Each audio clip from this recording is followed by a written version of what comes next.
Hello everyone, welcome to your channel. Hope so enjoy today lecture. Today we will discuss about human nervous system.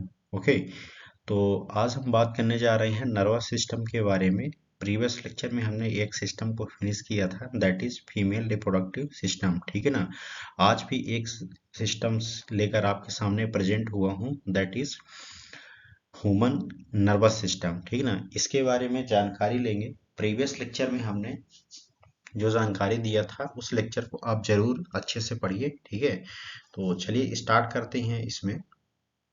Okay, तो कह सकते हैं यहाँ पर जो ये नर्वस सिस्टम होता है ह्यूमन बॉडी में, ठीक है, तो एक तरह का है, कह सकते हैं काफी कॉम्प्लेक्स सिस्टम होता है। इसको समझना और समझाना काफी डिफिकल्ट रहता है, टीचर को भी और स्टूडेंट को भी समझना। तो हम आपको इतना इजी तरीके से एक्सप्लेन करेंगे ताकि आपके माइंड में हर एक पॉइंट जो होता है फिट रहे। क्लियर? और आप ध्यान से लेक्चर को देखिएगा तो और क्लियर होगा। सबसे पहले यहाँ पर ये चीज समझेंगे कि एक्चुअल में जितने भी बॉडी में हमारी एक्टिविटी चलती रहती हैं, ठीक है ना, पॉइंट को समझिएगा। जितने भी हमारे बॉडी में एक्टिविटी चलती रहती है आफ्टर स्लीपिंग या कि बिफोर स्लीपिंग, ठीक है, जितने भी 24 आवर्स में जितने भी हम अपनी एक्टिविटी करते हैं, टोटली ये किस पर डिपेंड होती है? नर्वस सिस्टम पर डिपेंड होती है। और नर्वस सिस्टम के साथ साथ में other than the endocrine system भी रिस्पॉन्सिबल होता है। ठीक है, तो यहाँ पर पहले एक डिफिनीशन यहाँ पर समझेंगे। क्या पॉइंट यहाँ पर दिया गया है, ये पॉइंट को समझिए कि nervous system is one of the control system. ठीक है ना, क्या बोला गया है इसको? एक तरह का है, इसको कंट्रोल सिस्टम भी कहा गया है। किसका? ऑफ द ह्यूमन बॉडी का, that control various activities of the body. Body में जितनी भी एक्टिविटीज हो रही है उन सभी को क्या करता है? ये कंट्रोल करता है, other than the endocrine system. ठीक है ना, मतलब कहने का दैट मीन्स यहाँ पर ये है कि जितनी भी हमारे बॉडी में एक्टिविटीज हो रही है तो ये सभी को कौन कंट्रोल करता है? Nervous system. इसलिए इसको जो है one of the control system भी बोला गया है। लेकिन इसके साथ में एक और सिस्टम इन्वॉल्व होता है, दैट इज एंडोक्राइन सिस्टम, जिसमें से हार्मोन्स का सिक्रेशन होता है। और हार्मोन्स जितने भी होते हैं वो सभी रिस्पॉन्सिबल होती हैं इसके रिगार्डिंग में। तो इस ये अलग एक सिस्टम है, इसको अलग तरीके से पढ़ेंगे। तो आज हम जो पढ़ने जा रहे हैं तो ह्यूमन नर्वस सिस्टम की ये चीज आपको समझ में आ गई होगी। तो वही चीज यहाँ पर पॉइंट दिया गया है कि नर्वस सिस्टम जो होता है ह्यूमन बॉडी में प्रेजेंट नर्व बॉडी, ठीक ना, मतलब कि नर्व बॉडी मतलब कि नर्व सेल्स की बात कर रही है। कई एक्टिविटीज को, कई सारी जो इतनी एक्टिविटीज होती है तो उसको क्विकली कंट्रोल करने की अपने अंदर कैपेबिलिटी रखता है। मतलब कि तुरंत विद इन सेकंड भी नहीं लगता है, इतना जल्दी कंट्रोल कर सकता है। जैसे अगर आप देखते हैं कि आपका हैंड है और एक साइड आपकी नज़र है और एक साइड आपका हैंड है, ठीक है ना, तो आपके हैंड में कोई अगर कैंडल जला रहा है तो आप बिना देखे उसको क्या करेंगे? क्विकली वहां से हटा लेंगे। ठीक ना, ये कौन मैसेज कर रहा है, कौन रिस्पॉन्सिबल हो रहा है? दैट इज नर्व सेल्स या कि नर्वस सिस्टम। ठीक है, a nervous system that is the sensory and motor impulse है। ठीक ना, ये दो शब्द याद रखिएगा, सेंसरी है और मोटर इम्पल्स है। क्या करता है? एक स्थान से दूसरे स्थान तक ट्रांसफर करने का काम करता है। ठीक ना, मतलब हमारे बॉडी में अगर किसी प्रकार का सेंसेशन हो रहा है तो उसमें मोटर इम्पल्स रिस्पॉन्सिबल होगा। और मोटर इम्पल्स जो होता है एक स्थान से दूसरे स्थान में मैसेंजर की तरह काम करेगा। ठीक है, नर्वस सिस्टम जो होता है हमारे बॉडी का है, ठीक ना, एक न्यूरॉन सेल्स होती है, उसको स्ट्रक्चरल और फंक्शनल यूनिट के रूप में बताया जाता है। ठीक है, कि nervous system is the structural and functional unit of the neuron. Neuron एक तरह का है ब्रेन की सेल्स होती है। ठीक ना, इसको भी आगे लेक्चर में समझेंगे। क्लियर? इतना पॉइंट आपको समझ में आ गया होगा। ये पूरा क्या दिख रहा होगा आपको? पूरे बॉडी में इस तरीके से ये नर्वस सिस्टम सर्कुलेट है। ठीक ना, टॉप वाला पोर्शन को जो होता है ब्रेन कहते हैं, ब्रेन से लगा हुआ ये पूरा पोर्शन जो होता है स्पाइनल कार्ड्स होता है। ठीक ना, और ब्रेन और स्पाइनल कार्ड से मिलकर के सेंट्रल नर्वस सिस्टम बनता है। ठीक ना, गैंग्लिया होती है, नर्व होती है और पेरिफेरल नर्वस सिस्टम भी होता है। ठीक है, तो ये पूरा पॉइंट इसके रिगार्डिंग में हमने समझा। आगे पॉइंट को और समझिए आप। ठीक है, कि इसका डिवीजन कैसे हो रहा है, ठीक ना, मतलब कि नर्वस सिस्टम को जो होता है कितने सिस्टम में डिवाइड किया गया था। एक्चुअल में यहाँ पर दो सिस्टम के रूप में डिवाइड किया गया, एक सेंट्रल नर्वस सिस्टम जिसको हम सीएनएस बोलते हैं, सेकंड होता है पेरिफेरल नर्वस सिस्टम, ठीक है। तो जिस सिस्टम के बारे में आज पूरी जानकारी लेंगे that is central nervous system है।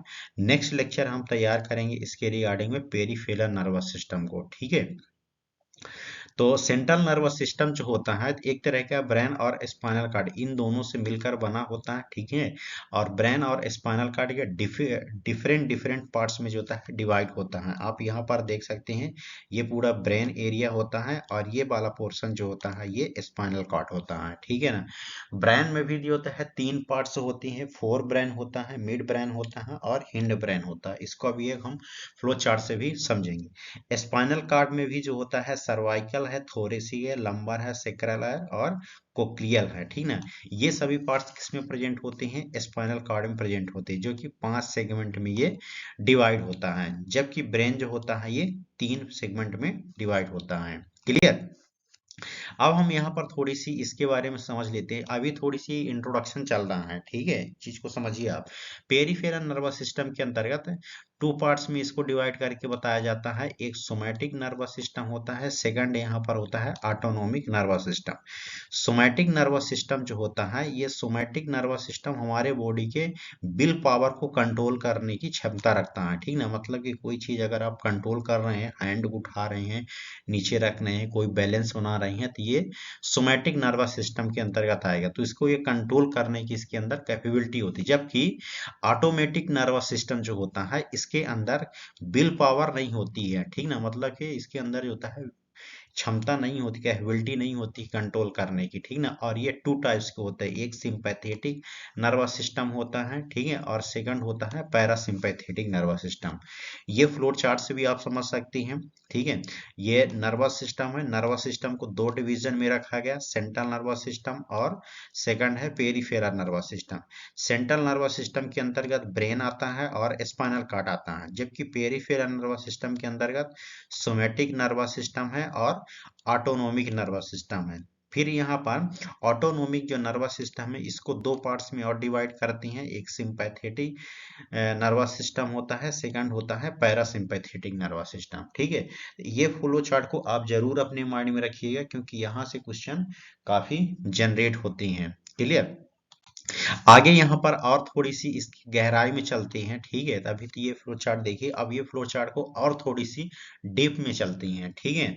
धीरे धीरे हम जो है तो आपके माइंड में जो होता है चीजों को रखने की कोशिश करेंगे। क्लियर। तो अभी यहाँ पर समझिए कि जो नर्वस सिस्टम है तो ये सेंट्रल नर्वस सिस्टम है और पेरिफेरल नर्वस सिस्टम है, ठीक है।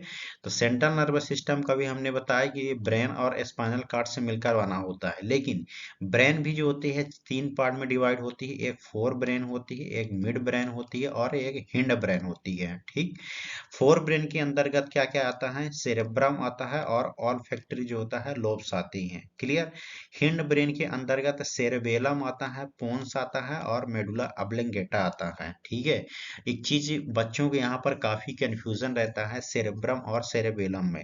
तो आप हमेशा माइंड में रखिएगा कि फोर ब्रेन मतलब सामने की ओर जो ब्रेन होती है उसमें जो होता है सेरेब्रम आता है, जबकि हिंड ब्रेन पीछे की ओर जो होती है उसमें क्या होता है, सेरेबेलम आता है। ये चीज को आप हमेशा रखिए। और सेरेब्रम जो होता है ये चार लोब्स में डिवाइड होता है। एक फ्रंटल लोब्स होता है, टेम्पोरल लोब्स होता है, पैराइटल लोब्स होता है और ऑक्सीपिटल लोब होता है। ये जो चारों लोब्स होते हैं ना सेरेब्रम में जो प्रेजेंट होते हैं ये काफी अपना इंपॉर्टेंस रोल प्ले करते हैं फंक्शनिंग के रूप में, ठीक है। तो इसको जरूर अपने माइंड में अच्छे से याद करके रखिएगा। नेक्स्ट पेरिफेरल जो नर्वस सिस्टम होता है तो इसके अंतर्गत दो अभी हमने बताया, एक सिंपैथेटिक आता है, ठीक ना। पहले तो इसमें एक सोमैटिक आएगा और एक ना ऑटोनोमिक। ऑटोनोमिक के अंतर्गत सोमैटिक आ जाता है और एक सॉरी सिंपैथेटिक और सेकंड होता है पैरासिम्पैथेटिक। लेकिन जो एक्चुअल में पेरिफेरल नर्वस सिस्टम के अंतर्गत पढ़ा जाता है और पढ़ेंगे वो नर्व सेल्स के बारे में पढ़ेंगे, नर्व के बारे में, ठीक है।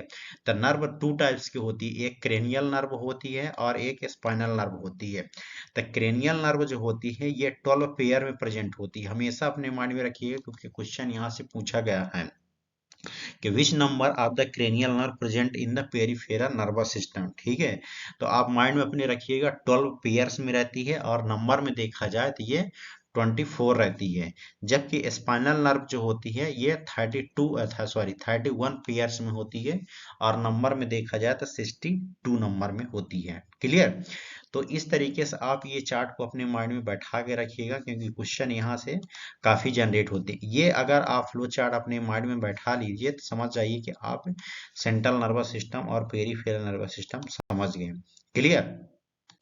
आगे पॉइंट को समझिए यहाँ पर कि डायरेक्ट हम किसकी अब बात करेंगे, सेंट्रल नर्वस सिस्टम के बारे में। ठीक है ना, अब ये पूरा जो लेक्चर इसमें कंप्लीट होगा पार्ट 1 में, तो टोटली ये सेंट्रल नर्वस सिस्टम के बारे में ही पढ़ेंगे। ठीक ना, और स्पेशली हम फोकस करेंगे ब्रेन के बारे में। क्लियर?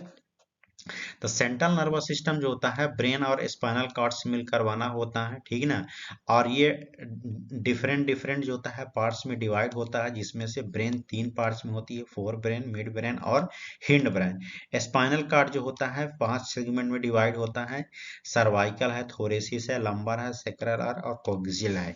इस डायग्राम से आप समझ सकते हैं ये पार्ट्स जो आपको नजर आ रहा है, ठीक है, ये पूरा पार्ट्स क्या होता है, ब्रेन होता है। क्लियर? और ये जो आपको जो है इस तरीके से चाकू के धार की तरह आपको दिख रहा होगा, ये होता है स्पाइनल कार्ड। तो स्पाइनल कार्ड जो होता है यहाँ से स्टार्ट होता है, ये वाला पॉइंट जो नजर आ रहा है जिसको हम सर्वाइकल सेगमेंट बोलते हैं, क्योंकि 5 सेगमेंट में डिवाइड होता है। क्लियर?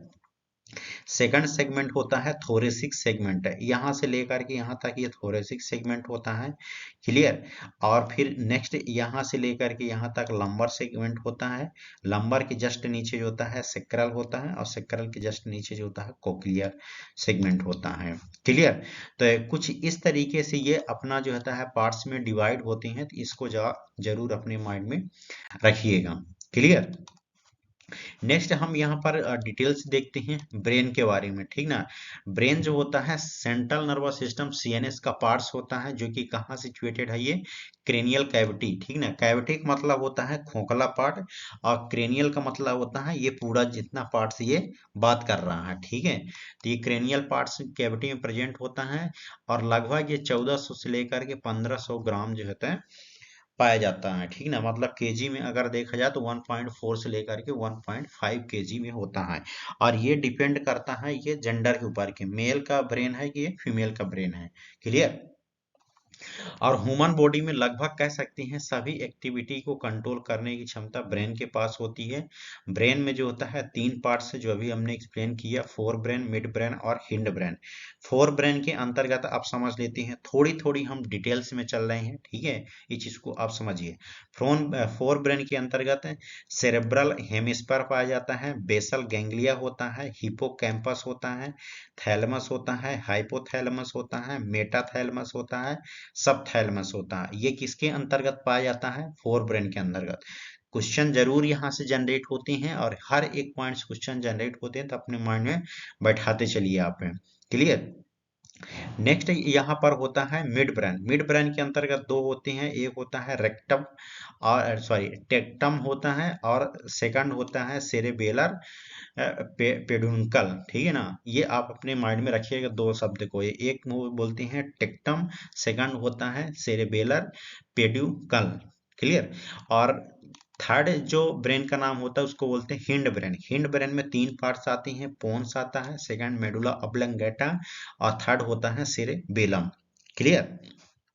कुछ इस तरीके से आप देख सकते हैं, ये वाला पार्ट्स जो नजर आ रहा है इसको बोलते हैं फोर ब्रेन। नीचे वाला जो पीछे की ओर सिचुएटेड होता है इसको बोलते हैं हिंड ब्रेन। हिंड का मतलब होता है पीछे छुपा हुआ, और मिड ब्रेन मतलब कि बीच में रहता है। क्लियर? इसमें से और अच्छे तरीके से समझ लेते हैं हम मिड ब्रेन के बारे मतलब सॉरी ब्रेन के बारे में अच्छे से क्लियर से समझ लेते हैं। ठीक है, ये सेंट्रल नर्वस सिस्टम का ब्रेन होता है। ब्रेन 3 पार्ट्स में डिवाइड है, फोर ब्रेन, हिंड ब्रेन और जो होता है मिड ब्रेन। फोर ब्रेन को जो होता है यहाँ पर 2 पार्ट्स में बताया गया है, एक होता है टेली टेलीसेफ्लोन। ठीक ना, एक डाइंसेफ्लोन होता है। क्लियर? किसके अंतर्गत है, ये फोर ब्रेन के। और मिड ब्रेन के अंतर्गत है मीजे इंसेफ्लोन। ठीक ना, और हिंड ब्रेन के अंतर्गत है मेटी इंसेफ्लोन और माई इंसेफ्लोन। क्लियर? थोड़ी थोड़ी सी हम डीप में चल रहे हैं, आप लेक्चर को ध्यान से देखते जाइएगा, ठीक है ना, और नोट्स प्रिपेयर करते जाइए, तब आपको अच्छे से समझ में आएगा। क्लियर। अब यहाँ पर टेली इंस्प्लान जो होता है, इसके अंतर्गत सेरेब्रल कॉर्टेक्स पाया जाता है, बेसल गैंग्लिया होता है, हिपोकैम्पस होता है और एम एमेंजा डला होता है, ठीक है, एमेंजा डला। और डाई इंसिफ्लोन के अंतर्गत दो पार्ट्स होता है, एक थैलेमस होता है और एक सेकंड होता है हाइपोथैलेमस। क्लियर। मेसेंसिफ्लोन के अंतर्गत टेक्टम होता है और सेकंड होता है यहाँ पर टेगमेंटम। क्लियर। और मेड इंसिफ्लोन के अंतर्गत पोन्स और सेरेबेलम आता है और माई इंसिफ्लोन के अंतर्गत मेडुला ऑब्लंगेंटा आता है। क्लियर।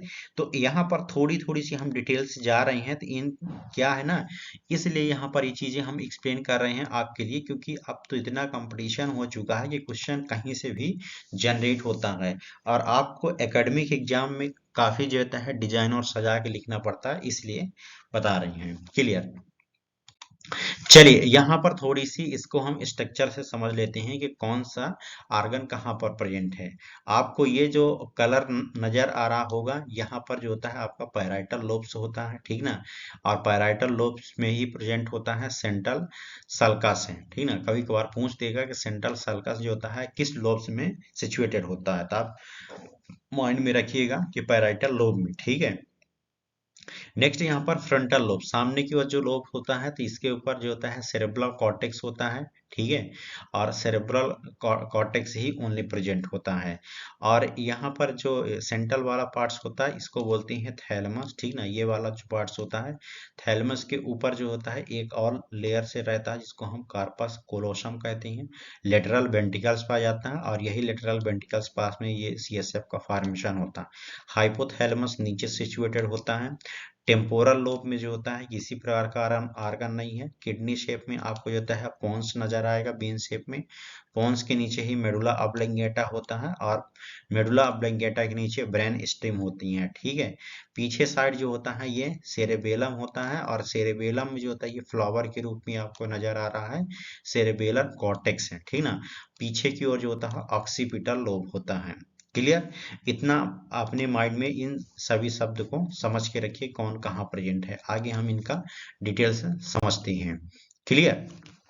सबसे पहले हम आर्गन को यहाँ पर समझेंगे सेरेब्रल कॉर्टेक्स के बारे में। सेरेब्रल कॉर्टेक्स जो होता है फोर ब्रेन का पार्ट्स होता है, इसे हम पेलिडम भी कहते हैं। ये शब्द याद रखिए, कभी कभार पूछ देगा कि पेलिडम कहाँ से शुरू होता है, किसको बोला जाता है, तो ये सेरेब्रल कॉर्टेक्स बोला जाता है। सेरेब्रल कॉर्टेक्स जो होता है टू सेंट्रल हेमिस्फीयर्स से मिलकर के बना होता है, ठीक है। और सेंट्रल हेमिस्फीयर जो होता है कल्कस ये थ्रो सेपरेट होता है, जब भी हमने बताया कल्कस कहाँ पर प्रेजेंट है, पैराइटल लोब के पास, वहां से सेपरेट होता है। और ये मिडिल में हेमिस्फीयर से कार्पस कोलोसम में कनेक्ट करने का काम करता है।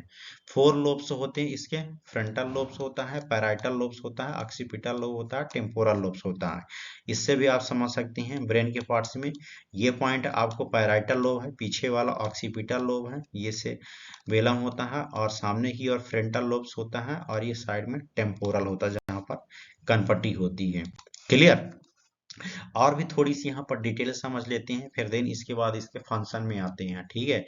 जो फ्रंटल लोब्स होता है, ठीक ना, इसका काम क्या होता है, अब्स्ट्रैक्ट थ्रू द एक्सप्लिटिव मेमोरी, ठीक ना, मेमोरी को एक्सप्लिट करता है, मूड को बनाए रखता है, मोटिवेशनल का काम करता है, फोरसाइट एंड प्लानिंग का काम करता है, डिसीजन मेकिंग का काम करता है, किस तरीके से आप डिसीजन लेते हैं वो जो होता है फ्रंटल लोब्स का काम होता है। इमोशनल को कंट्रोल करता है, सोशल जजमेंट देता है, जैसे सोशल जजमेंट मतलब कि सामाजिक रूप से अगर कोई आप बात कर रहे हैं, कुछ भी कर रहे हैं, तो वहां पर जजमेंट देने का काम करेगा। वॉलेंटरी मोटर को कंट्रोल करता है और स्पीच प्रोडक्शन का काम कर रहा है, जैसे हम बोल रहे हैं तो वो यहाँ पर स्पीच प्रोडक्शन का भी काम करेगा। तो फ्रंटल लोब जो होता है काफी इंपॉर्टेंस होता है। क्लियर। पैराइटल लोब्स की अगर यहाँ पर हम बात करेंगे तो ये टेस्ट में हेल्प करता है, ठीक ना, कोई भी अगर आप खा रहे हैं, स्वाद चख रहे हैं, उसमें मदद करेगा। सोमैटिक सेंसेशन में काम करेगा, सेंसरी इंटीग्रेशन का काम करेगा, विजुअल प्रोसेसिंग का काम करता है, स्पेशियल से परसेप्शन का काम करता है, लैंग्वेज प्रोसेसिंग का काम करता है, न्यूमेरिकल से अवेयरनेस का काम करता है। कौन, पैराइटल लोब से। क्लियर। ऑक्सीपिटल लोब जो होता है ये विजुअल अवेयरनेस काम करता है और ये विजुअल प्रोसेसिंग का काम करता है, दोनों को मतलब कि देखने और कह सकते हैं प्रोसेसिंग करने का, दोनों का काम करता है। टेम्पोरल लोब जो होता है ये हियरिंग का काम करता है, स्पेल का काम करता है, इमोशनल का काम करता है, लर्निंग का काम करता है, लैंग्वेज कंप्रहेंशन का भी काम करता है, मेमोरी कंसोलिडेशन का काम करता है, वर्बल का काम करता है और वॉलेंट्री मूवमेंट का भी काम करता है। इंसुला जो होता है एक तरह का है, यहाँ पर सेंटर में पाया जाता है, ठीक ना, जो हिंड अंदर की ओर रहता है। ये टेस्ट है, पेन है, विसरल सेंसेशन है, कॉन्सियसनेस है, इमोशन एंड इम्पैथी, ठीक ना, कार्डियोवास्कुलर होमियोस्टेटिक, ये सभी को क्या कर रहा है, कंट्रोल और रेगुलेशन का काम कर रहा है, ठीक है। अब यहाँ पर हम मोस्ट इम्पोर्टेंट जो होता है ब्रेन का फंक्शन समझ लेते हैं, और ये जो ब्रेन का फंक्शन आपको हम एक्सप्लेन करने जा रहे हैं तो काफ़ी इम्पोर्टेंस है, इसको अपना एक चार्ट प्रिपेयर करिए और चार्ट बना करके आप अपने माइंड में बनाइए, ठीक है। तो देखिए चार्ट आप बनाकर चिपका सकते हैं, उसको बार बार देखिए तब आपके माइंड में जाएगा, और आप नोटबुक से ज़्यादा जो होते हैं अपने माइंड में हर चीज़ को रखने की कोशिश किया करिए, क्लियर। तो सबसे पहले हम यहाँ पर फ्रंटल लोब्स की बात करेंगे, वही चीज़ जो भी हमने एक्सप्लेन किया वही है, बॉडी के मूवमेंट में हेल्प करता है, ठीक ना। फ्रंटल लोब थिंकिंग इनिशिएशन मतलब कि आपके सोचने समझने की शक्ति को इनिशिएट करता है, रीजनिंग जजमेंट का काम करता है, जो आप सोच रहे हैं, ठीक ना। बिहेवियर और इमोशन, ठीक है, दोनों का काम करता है, मतलब कि जो आप बिहेवियर इमोशन है उसका काम करता है। मेमोरी का भी काम कर रहा है और स्पीकिंग का भी काम कर रहा है, जैसे हम बोल रहे हैं तो ये फ्रंटल लोब्स के कारण ही हो पा रहा है। सेकंड यहाँ पर होता है पैराइटल लोब्स। पैराइटल लोब्स क्या कर रहा है, understanding the language. Understanding language का मतलब ये होता है कि आप हिंदी लैंग्वेज को अंडरस्टैंड कर रहे हैं, इंग्लिश को कर रहे हैं, ये कोई अदर कंट्री लैंग्वेज को कर रहे हैं, ये कौन कंट्रोल कर रहा है, रेगुलेट कर रहा है, ये टेम्पोरल लोब ही कर रहा है। बिहेवियर, ठीक ना, कि आपका बिहेवियर कैसा होना चाहिए, ये कौन डिपेंड कर रहा है, आपका टेम्पोरल लोब। मेमोरी और हियरिंग, ठीक है, जो आप सुन रहे हैं तो ये टेम्पोरल लोब ही रिस्पॉन्सिबल होता है। नेक्स्ट है पैराइटल लोब्स। पैराइटल लोब्स में क्या है, नोविंग द राइट और लेफ्ट से, ठीक ना, कहने का मतलब यहाँ पर ये है कि ये जानने की कोशिश करता है और जानता भी है, जैसे हमारा हैंड है, ठीक ना, तो जितना हैंड आप लेफ्ट साइड को बढ़ाएंगे उतना हैंड आप जो होता है राइट साइड को भी बढ़ाएंगे, ठीक है ना। तो ये लेफ्ट और राइट दोनों को नोविंग करता है और वो बैलेंसिंग बनाने का काम करता है, क्लियर। सेंसेशन की बात करेंगे तो यहाँ पर जो तो पैराइटल लोब से रिस्पॉन्सिबल होता है। रीडिंग की अगर बात करेंगे तो पैराइटल लोब से रिस्पॉन्सिबल है। बॉडी ओरिएंटेशन इन सेंसरी डिस्क्रिमिनेशन। बॉडी ओरिएंटेशन का मतलब ये है कि आप कितनी क्षमता के अनुसार, ठीक ना, कितने तरीके से क्या आपके अंदर रीजनिंग तर्क है, बोलने का ओरिएंटेशन देने का, वो कौन कंट्रोल कर रहा है, पैराइटल लोब से। ऑक्सीपिटल लोब्स की बात करेंगे तो विजन, ठीक है, जो आप देख रहे हैं, ठीक है, वो करता है, और साथ में विजुअल रिसेप्शन और विजुअल इंटरप्रिटेशन। अब यहाँ पर ये पॉइंट दोनों को समझिएगा। विजुअल रिसेप्शन और विजुअल इंटरप्रिटेशन का मतलब ये होता है कि जैसे आप एक एग्जांपल के तौर पर अगर एक्सप्लेन करें, जैसे आप कहीं जा रहे हैं, ठीक है ना, और अचानक आपके सामने कोई व्यक्ति दिखाई दिया और वो गायब हो गया, तो आपके माइंड में तुरंत वो एक रिसेप्शन जाएगा कि ना यहाँ पर किसी व्यक्ति को हमने देखा और वो गायब हो गया, मतलब वहां पर रिसेप्ट भी काम किया, रिसीव भी किया, और साथ में उसका इंटरप्रिटेशन भी दिया, ठीक है, कि यहाँ पर कोई ना कोई व्यक्ति था जो हमको दिखाई दिया और गायब हो गया।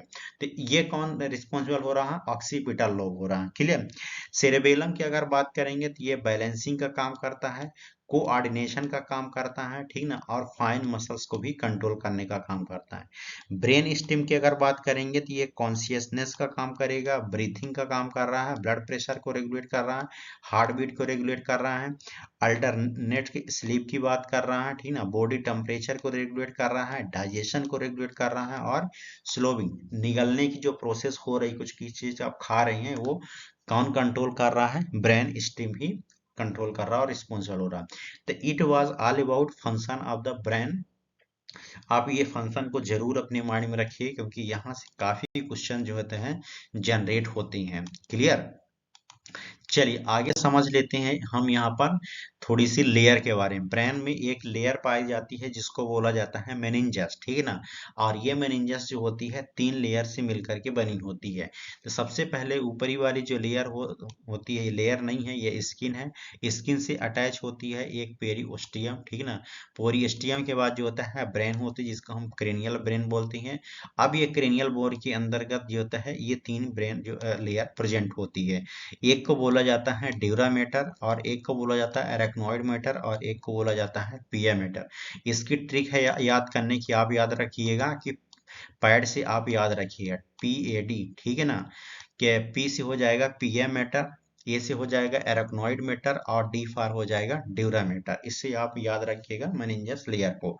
ड्यूरा मैटर जो होती है ये आउटर लाइनिंग स्कल की होती है, ठीक है ना।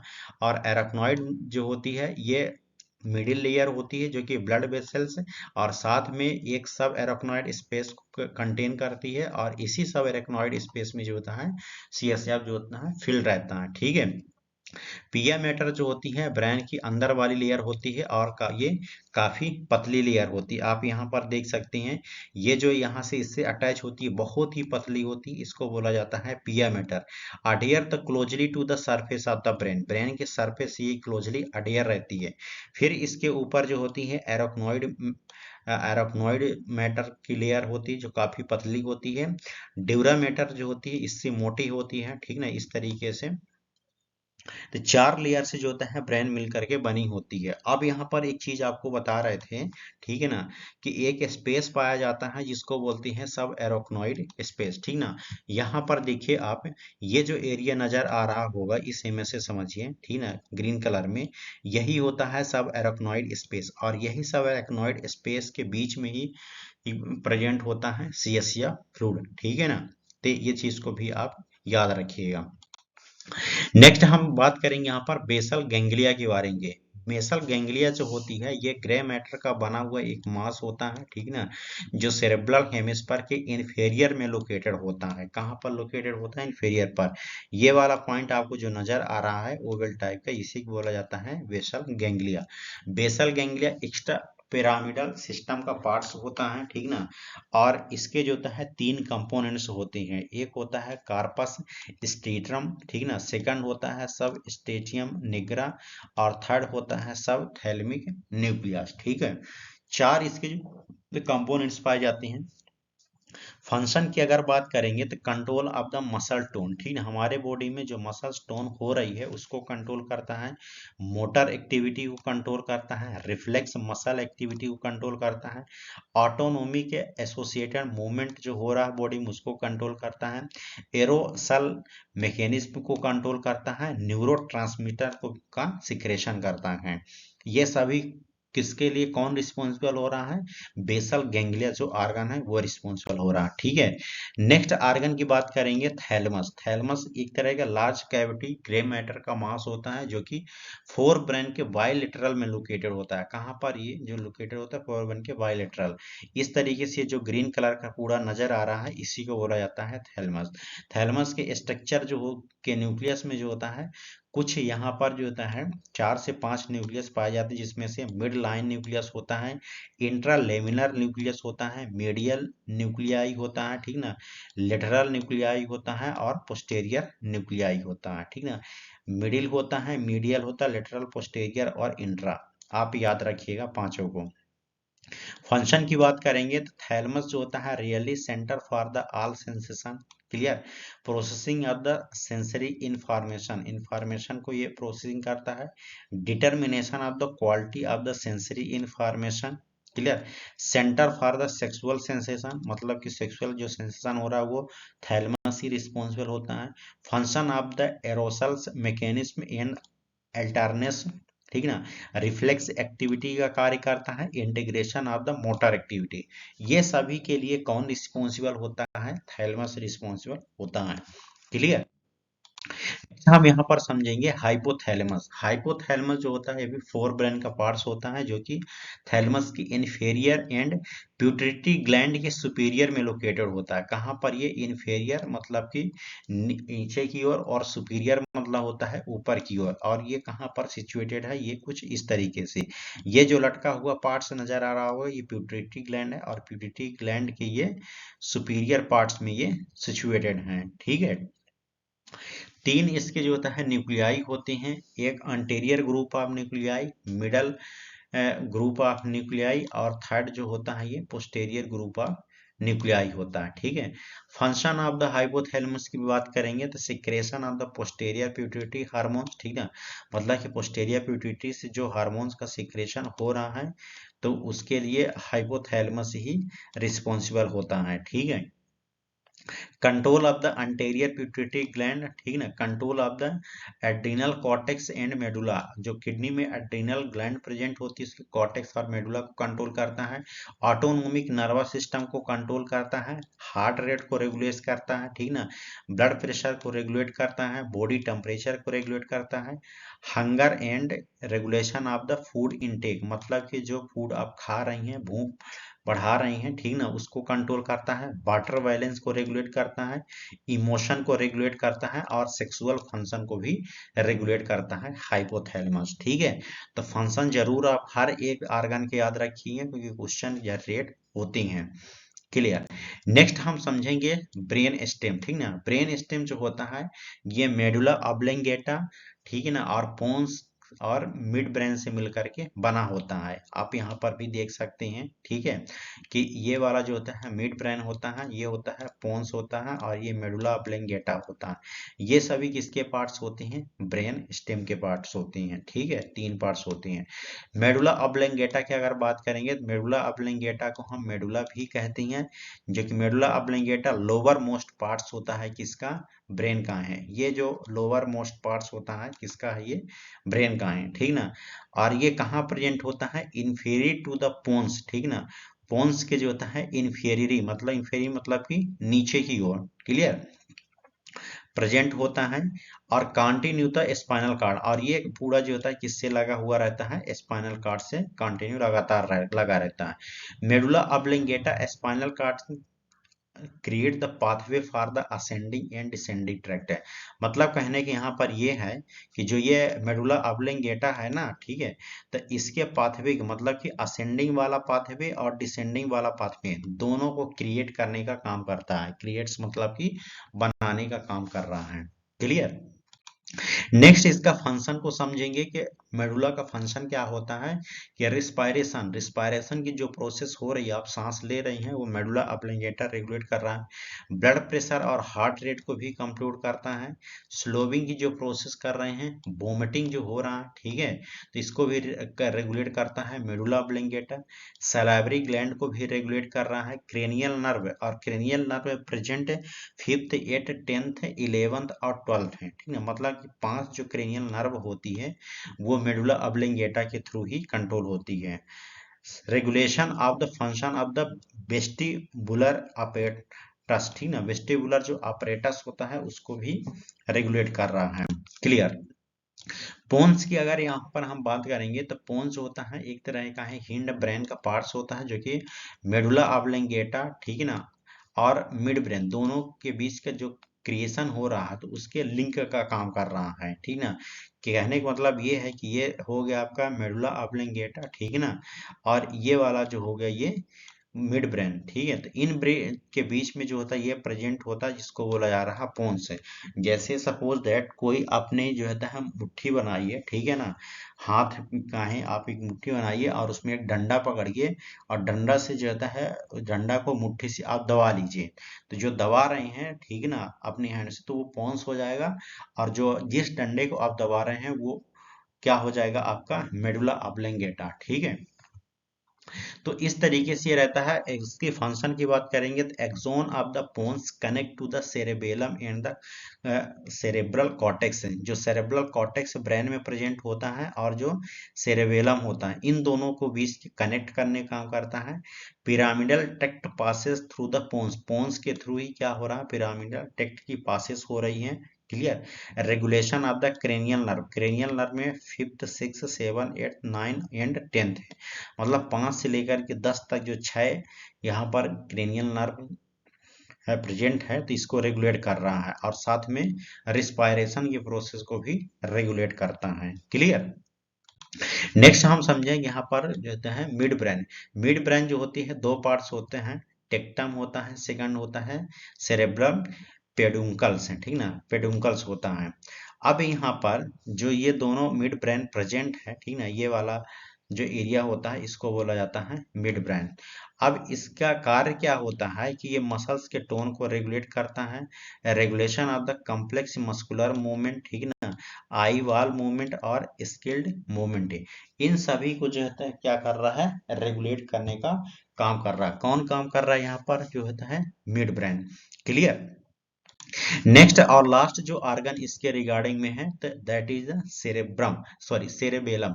सेरेबेलम जो होता है एक तरह का है हिंड ब्रेन का पार्ट्स होता है, जो कि कई स्ट्रक्चर से मिल करके बना होता है, जिसमें से राइट हेमिस्पर्स सेरेबेलर होता है और एक सेकंड लेफ्ट सेरेब्रल हेमिस्पर्स होता है, ठीक है। थर्ड जो होता है बर्मिस भी होता है। ये तीन ऑर्गन जो होते हैं कहाँ पर प्रेजेंट होती हैं, सेरेबेलम में प्रेजेंट होती है। और सेरेबेलम जो होता है ये हिंड ब्रेन मतलब कि पीछे की ओर ये सिचुएटेड होता है। क्लियर। अब ये जो सेरेबेलम होता है तो मसल टोन को रेगुलेट कर रहा है, साथ में इक्विलिब्रियम बैलेंस को भी मेंटेन करने का काम कर रहा है, मतलब कि टोटली तरीके से बैलेंस बनाने का काम कर रहा है। जैसे आपके बॉडी में अगर ब्लड का पीएच 7.35 से लेकर के 7.45 है, तो उसको इक्विलिब्रियम उसके बैलेंस को बनाने के लिए जो रिस्पॉन्सिबल होगा वो सेरेब्रम ही होगा, ठीक ना। और भी बहुत सारे फैक्टर्स रिस्पॉन्सिबल होते हैं। Regulation of the posture body, ठीक ना, बॉडी की जितनी भी पोस्चर होती हैं वो सभी को कौन रेगुलेट कर रहा है, वे सेरेबेलम ही रेगुलेट कर रहा है। क्लियर। तो यहाँ पर हमने जो होता है ब्रेन और कह सकते हैं कि सेंट्रल नर्वस सिस्टम को फिनिश किया, ठीक ना। नेक्स्ट एक लेक्चर और इसी के सेंट्रल नर्वस सिस्टम का तैयार होगा, दैट इज स्पाइनल कॉर्ड, ठीक ना। तो स्पाइनल कॉर्ड को भी डिटेल्स देखेंगे, देन इसके बाद फिर हम आएंगे डायरेक्ट जो होता है किसके, पेरिफेरल नर्वस सिस्टम में। और पेरिफेरल नर्वस सिस्टम में हम न्यूरॉन्स के बारे में जानकारी लेंगे, ठीक ना, और क्रेनियल नर्व और स्पाइनल नर्व के बारे में जानकारी लेंगे। क्लियर। तो it was all about today lecture. आप लेक्चर को अच्छे से ध्यान से देखिए, जो भी डाउट रहे आपके माइंड में तो आप कमेंट बॉक्स में अपना क्वेरी क्वेश्चन डाल सकती हैं। वीडियो अच्छा लगे तो लाइक करिए, सब्सक्राइब करिए और अपने दोस्तों में भी शेयर करिए। Clear. Okay, thank you so much.